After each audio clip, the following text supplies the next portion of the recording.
아부 순서 들어가겠습니다. 자, 작가의 남다른 관점으로 우리 사회를 들여다보는 시간, 전 작가의 시선, 전효옥 작가님 자리하셨습니다. 안녕하세요. 반가워요. 눈길에 조심하셨어요? 그럼요. 무사히 오신 거 보니까 조심하신 것 같아요. 뒤꿈치부터 딛고서 따박따박 걷고 있어요. 운동 신고 오셨어요? 네. 조심해야 돼 진짜. 네. 그래도 생각보다는 오늘 그렇게 미끄럽지는 않네요. 날이 풀려갖고. 그러게요. 다행히. 어저께 살얼은 얼 것 같더라고요. 그래서 좀 걱정했는데 괜찮아서 다행이에요. 전 새벽에 네. 평상시보다 한 10분 15분 더 빨리 나왔거든요. 왜냐면 이제 어제 눈이 왔고 길이 막혔을 줄 알고. 네. 회사에서 사람들이 차를 안 갖고 왔나 봐요. 네. 차가 평상시에 반으로 줄었어요. 센터 길이 달리셨네. 길이 안 먹히더라고. 원래 새벽에 뭐 안 막히는데 뭘 또 그렇게 엄살을. 며칠 전에 막혀갖고. 자, 오늘 시선 어디에 꽂히셨어요? 우리가 그 과거의 경험에 거기서 이제 벗어날 필요도 있다고 생각해요. 며칠 전에는 차가 막혔지만 오늘은 그렇지 않았잖아요. 저는 그 안철수 대표의 어떤 승부수, 이 전 당원 투표에 이제 자신의 정치적 생명은 물론 그 바른 정당하고의 통합을 걸겠다 하는 것이 전반적으로 굉장히 냉소적으로 보고 있는 것 같아요. 그럴 만하기도 하죠. 그동안은 이제 안철수 대표가 보여줬던 아마추어적이고 또 오락가락하는 행보라든가 그러면서도 또 정말 답답하다 하고 그 지지했음에도 불구하고 가슴을 치게 되는 이런 건 있었습니다마는 제가 보기에는 첫째 정치라는 거는 이 목숨을 걸어야 되는 거죠. 정치인이 걸 게 뭐가 있겠어요. 생물학적인 목숨보다 정치적인 목숨이 더 막중한 거거든요. 생물학적으로 죽어도 정치인은 정치인이지만 정치적 생명이 죽으면은 더 이상은 이제 한 인간으로서도 잊혀지는 거니까 그런 점에서 이제 정치적 생명을 걸었다는 승부수를 점. 띄운 거죠. 그렇죠. 그건 제대로 된 딱 느낌으로 오세요. 승부수를 띄운 게.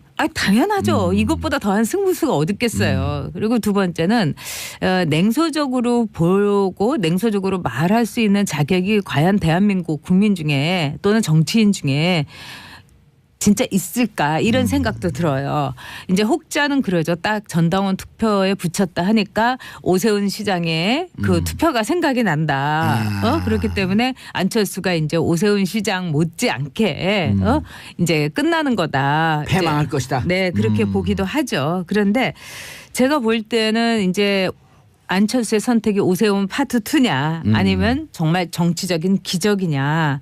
저는 안철수가 폭망을 한다 하더라도 이런 하나의 승부수를 띄우고서라도 이 정치판을 떠난다면 그 자체가 의미가 있다 이렇게 생각을 해요. 즉 국민 성과가 없을 거라고 예측하세요? 저는 반반이에요. 그리고 이제 전당원 투표에서 얼마나 이제 동원력을 갖고 있느냐, 또 대표가 모바일로 됐던 한다 그러더라고요. 그렇죠. 그런 점에서는 상당히 이제 승부수도 있긴 하지만은 문제는 뭐냐면은 안철수가 갖고 있는 그 어떤 정치적인 팬덤이 그렇게 공고하지가 않아요. 예를 들면은 박근혜 팬덤이라든지 그 문재인 팬덤이라든가 그래서 정치인이 이런 승부수를 띄울 때 가장 이제 뒷 배경을 받쳐주는 거는 정치인의 즉 강력한 지지력. 네가 어떤 짓을 하더라도 여기까지 나갈 수 있는 정치인의 어떤 강력한 팬덤인데 그 점에서는 부족하죠. 그리고 두 번째는 국민의 정당이 갖고 있는 아주 묘한 그 얼치기 지역 그 기반에다가 또 그러면서도 그들이 갖고 있는 가치가 굉장히 혼재되어 있다는 것. 그런 점에서는 저는 문제는 있다고 보지만은 그러나 우리 국민들이 갖고 있는 시선도 있어요. 좀 이제 고만했으면 좋은 사람들이 있잖아요. 그 사람들을 꽤 많죠. 네. 그래서 이번에는 뭐 안철수가 이제 기자회견에서 구태와의 이별을 얘기를 했지만은 국민들 특히 이제 호남 지역에 있는 분들이라고 해서 다 호남 출신 정치인들을 다 지지하는 게 아니에요. 그분들도 반반이었어요. 처음에는 그 어떤 친노계로부터 이제 홀대를 받았던 그 구원이 있어서 지지한 분도 있지만 진정한 이 나라의 새로운 정치를 원해서 안철수를 지지한 사람이 있었어요. 그런 분들이 많아요. 그렇죠. 그러니까 그분들이 얘기하는 건 2016년에 총선 때 국민의당 바람, 안철수 바람이 분 건 분명하잖아요. 그렇죠. 그래서 그때 이제 국민의당을 지지했던 분들이 저한테 이제 그런 얘기를 했었어요. 이 호남에 계신 분들이 무능하지 않다, 무책임하지 않다. 그러나 어설프다. 하지만 어설픈 거는 자신이 아주 고된 훈련을 통해 가면서 정말 도제 밑에서 이 호남이라는 도제 밑에서 그 정치 10단의 도제 밑에서 고생하면 되지 않겠느냐 이런 이제 생각을 하신 분도 있죠. 그래서 제가 보기에는 이 안철수의 승부수에 대해서 우리가 마음도 열고 눈도 열고 볼 필요는 있다 이렇게 생각을 합니다. 예, 알겠습니다. 그러면서 정치인 안철수 전격 분석. 네, 일단 매우 독특한 캐릭터의 그 정치인이죠. 예. 첫째는 그 모든 캐릭터가 이 반정치적이에요. 안철수는. 그러니까 골방의 정치인이고 그다음에 사람을 좋아하지 않고 예. 그리고 사람이 떠난다는 말을 많이 들었고 실제로 그랬어요. 그랬죠. 그래서 또 두 번째는 뭐냐면은 정치인에게 제일 중요한 거는 인파워먼트예요. 그러니까 각자의 자신을 도와주는 지지 세력 혹은 정치인들에게 당신은 뭘 해달라고 확실하게 임무를 줘야 돼요. 아, 그게 임무임과 동시에 신뢰. 그렇죠. 그리고 자기 자신도 여기서는 손을 띄어야 되는 거죠.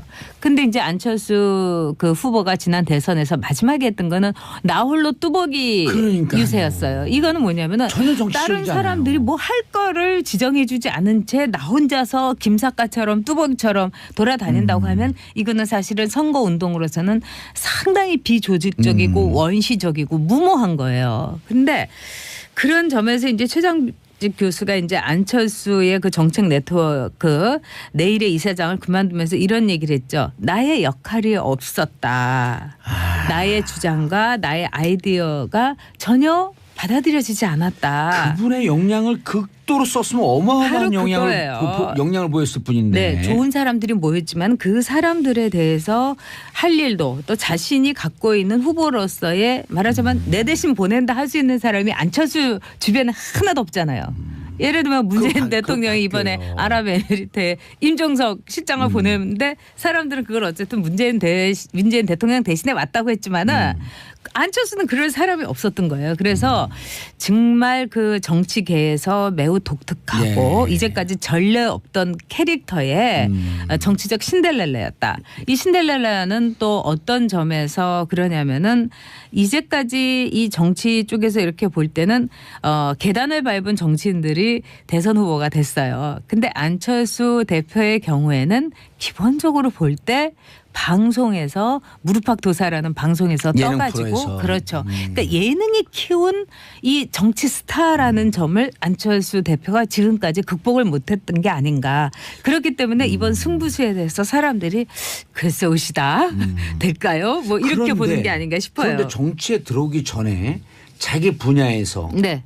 그 뭔가 바이러스 퇴치기 벼랑 백신 분야에서 이미 일가를 이루었고, 그렇죠. 그리고 그 위인전에 나올 정도로 우리 시대의 시대 정신에 실렸었죠. 추천했던 분이었고, 그 다음에 2011년에 서울시장 도전한다 그럴 때 무척 신선했고, 그렇죠. 50%인데 이런 게 정치적으로 그대로 와갖고 여기서 잘 살렸으면 어쨌든 정치도 외부에서 신선한 충격이 올 필요가 있을 때였었거든요. 네, 저는 안철수 대표에 대해서 제 나름대로 참 그 안쓰러운 건 뭐냐면 이분이 정치를 하지 않았었으면 더 잘 먹고 잘 살고 편안했을 거예요.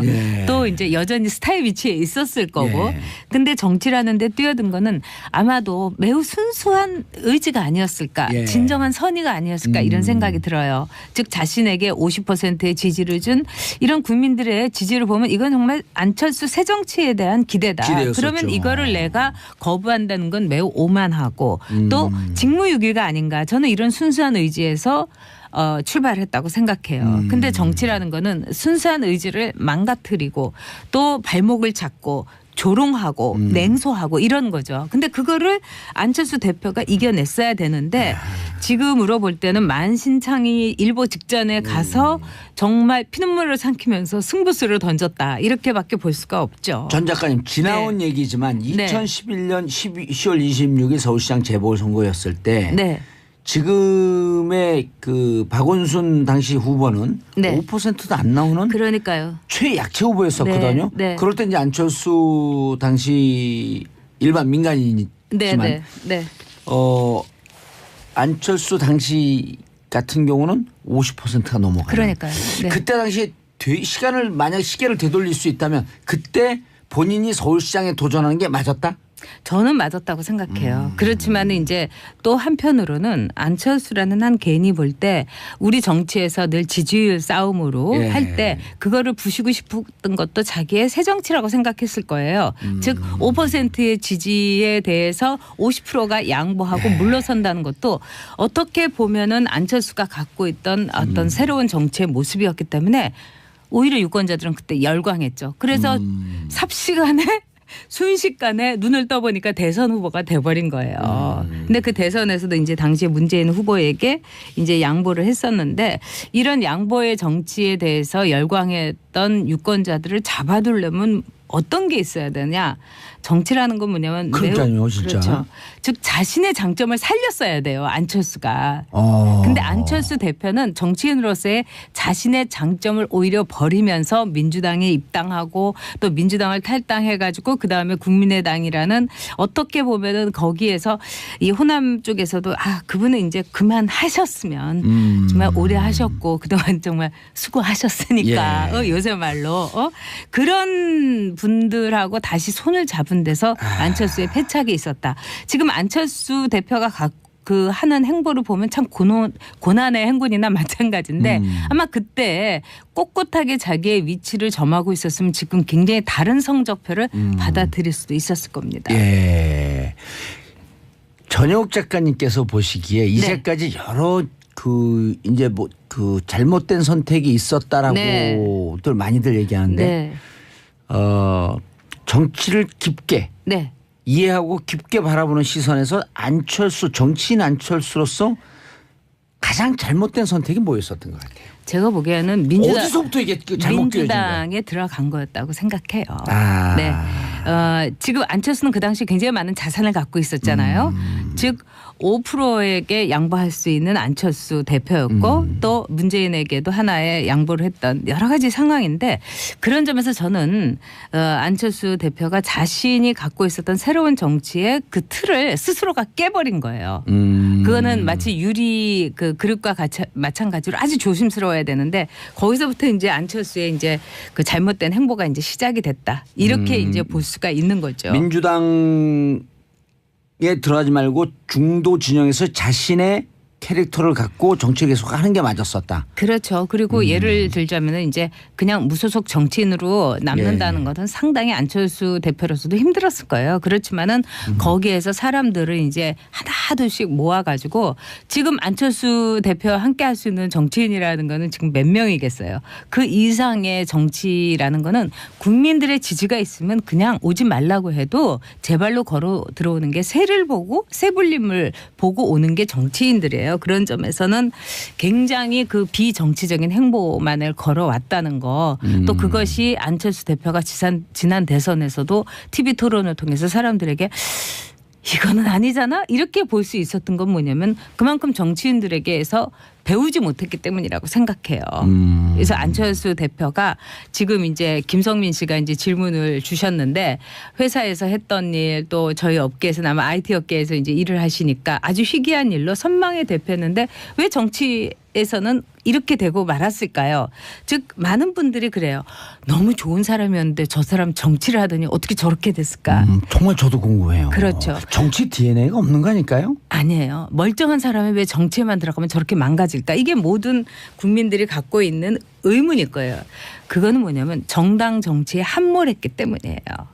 이 정당이라는 곳에서 구 정치에 자신을 담으면서 자신의 컬러와 자신의 장점을 잃어버리는 것. 이런 점에서 저는 안철수 대표가 정당 정치에서 새로운 길을 진즉 갔으면은 지금과 같은 고통은 없었을 거다 이렇게 보죠.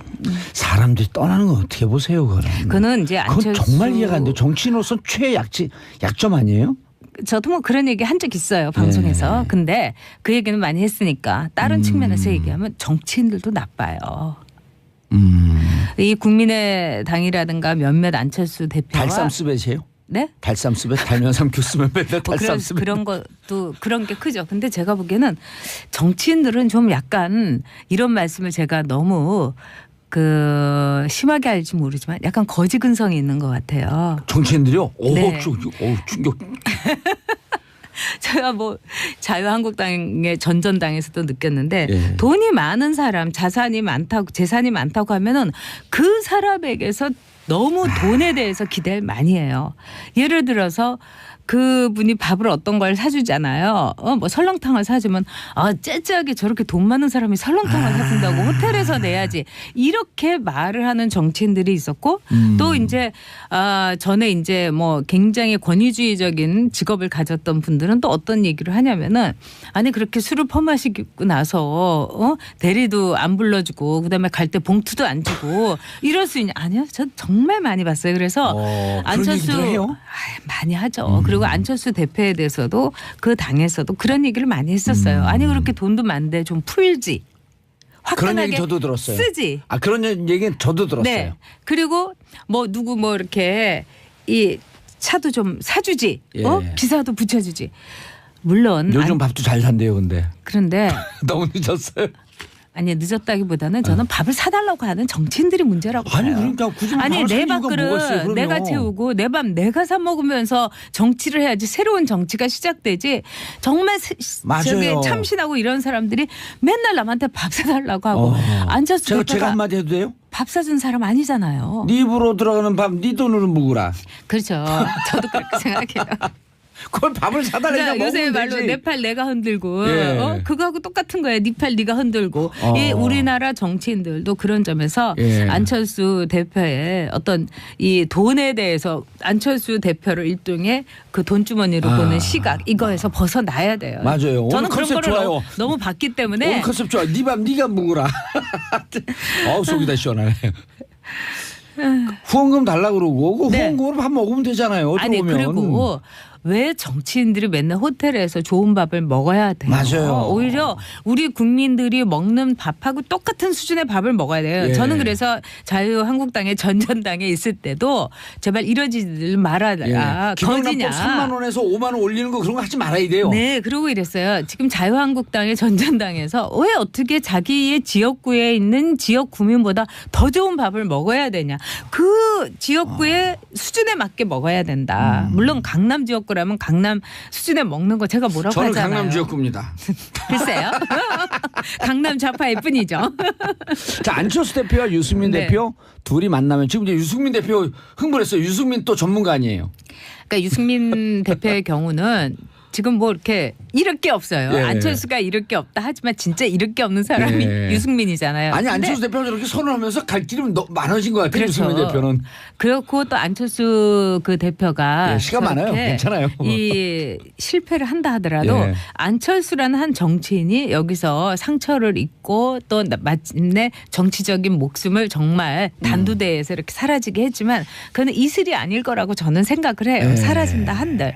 근데 이제 유승민 대표의 경우는 계속 이렇게 눈치 보다가 어저께까지만 해도 뭐 신중하게 대처하겠다 이러면서 간을 계속 보다가 진짜 간철수가 아니라 간승민이었던 거죠. 그러다가 오늘 뭐라고 하냐면은 적극적으로 이제 뭐 만나보겠다 이런 이제 러브콜을 보내는 거는 뭐 이제 창구를 통해서 그렇죠. 뭐 만나겠다. 유승민 대표는 아마 지금 이제 계산기를 이제 두드려 본 거예요. 일단 이 통합이 됐으면 누가 대표가 되면 좋을까 이런 여론조사에서 유승민이 안철수를 앞섰잖아요. 앞섰어요. 그런 점에서 매우 한껏 고무돼 있고 두 번째는 내가 안철수쯤이야 이런 식의 굉장히 이 유승민 대표는 마초 기질이 있어요. 정치적으로도 마초 기질이 여러 차례 있고. 하셨잖아요. 그렇기 때문에 이제 정치적인 마초 본능이 되살아난 거예요. 그리고 또 다른 정치인들 좀 알로 보는 기질도 있고. 그런 거 있죠. 내가 굉장히 똑똑하니까. 그렇기 때문에 안철수 대표의 이런 행보에 대해서 지금 안철수 대표가 자신을 던졌기 때문에 내가 이렇게 가만히 있다가는 정치라는 거는 행동하는 사람의 것이에요. 맞아요. 언제 뒤집힐지 모르는 거예요 이게. 수동태로 있다간 이러다가 내가 또 이렇게 또 여론조사라는 건 언제 또 뒤집힐지 모르는 거예요. 거니까 지금 빨리 깃발을 꽂아야 되겠다. 이래가지고 오늘 강력한 멘트를 했더라고요. 적극적으로 이제 한번 우리 합당에 대해서 절차도 알아보자 이러는데 정치는 제가 맨날 다큐라고 하면서 예능이 아니라고 하는데 일단 드라마라는 점에 있어서 누가 더 드라마틱하게 정치적인 행보를 가느냐 이런 점에서는 지금 안철수가 상당히 앞서 있다 이렇게 보고 있어요. 통합 반대파인 박지원 전 대표가 3, 4등이 합동하면 꼴등 된다. 근거와 논리적 근거는 없는데 뭔가 말이 그럴듯해 보여요. 지금 이제 박지원 전 대표에 대해서는 많은 사람들이 그분에 대해서 그분은 뭘 갖고 있다. 또 그분은 뭐가 풍부하다. 뭐 이런 거에 뭐라는 건 아마 뭐 그분이 특출한 정치적인 팬덤이 있는 것도 아니고 능력이 있는 것도 아니고 미래가 있는 것도 아니고 뭘 갖고 있는지 아실 거예요. 그런 점에서 박지원 대표에 대해서 만만치 않게 보는 건 사실이죠. 그러나 제가 보기에는 이제 정치인이 자기 소명을 다해야 될 때가 있어요. 그 중에 하나가 사라져 주는 거예요. 네? 사라져 주는 거. 그 전에 저는 호남을 위해서 이분이 좀 사라져 주셨으면 좋겠어요. 아니 17대를 끝나고 그만둔 김용갑 의원인가요? 삼선하고 떠난 분. 여의도 보면서 나 할 만큼 다 했다. 이게 무슨 마르고 닳도록 대를 이어서 할 직업이냐 하면서 던졌을 때 그분이 우리 솔직히 말씀드리면 좌파나 진보 중에서 보수 꼴통이라고 표현했었거든요. 근데 떠날 때 깔끔하게 떠나는 모습을 보면서 이미지가 완전히 틀려지더라고. 그리고 국회에서도 그분하고 같이 상임위를 했던 김용갑 씨 맞죠? 김용갑 의원 다 저기 그때 열린우리당 의원들조차도 굉장히 좋아했어요. 왜냐하면 같이 상임위를 해보면 10분 전에 딱 와서 있으시고 그다음에 아주 깔끔한 분이에요. 멋진 모습이었어요. 지나 보면. 그리고 이제 김용갑 의원하고 저거는 참 잘 지냈는데 나중에 이제 제가 박근혜 그 전 대통령한테 등을 돌려서 저를 무지무지 미워하셨어요. 박근혜 대통령하고 또 친했나요? 그분하고? 그분은 대단한 그 박근혜 친박. 네, 그렇지만은 그분이 최근 들어서 인터뷰를 하면서 내가 국민들에게 면목이 없다. 박근혜를 지지했기 때문에 그리고 이럴 줄 몰랐다. 그럼요. 그래서 처절한 어떤 반성문을 쓰셨는데 저는 그런 것이 노 정치인의 모습이라고 생각해요. 노 정치인은 사라져 줄 때를 알아야 되는 거예요. 안철수 대표 마지막 이제 권력을 줄일 수 있을까요? 아마 힘들 겁니다. 그러나 유승민은요? 거기는 절대로 안 되고요.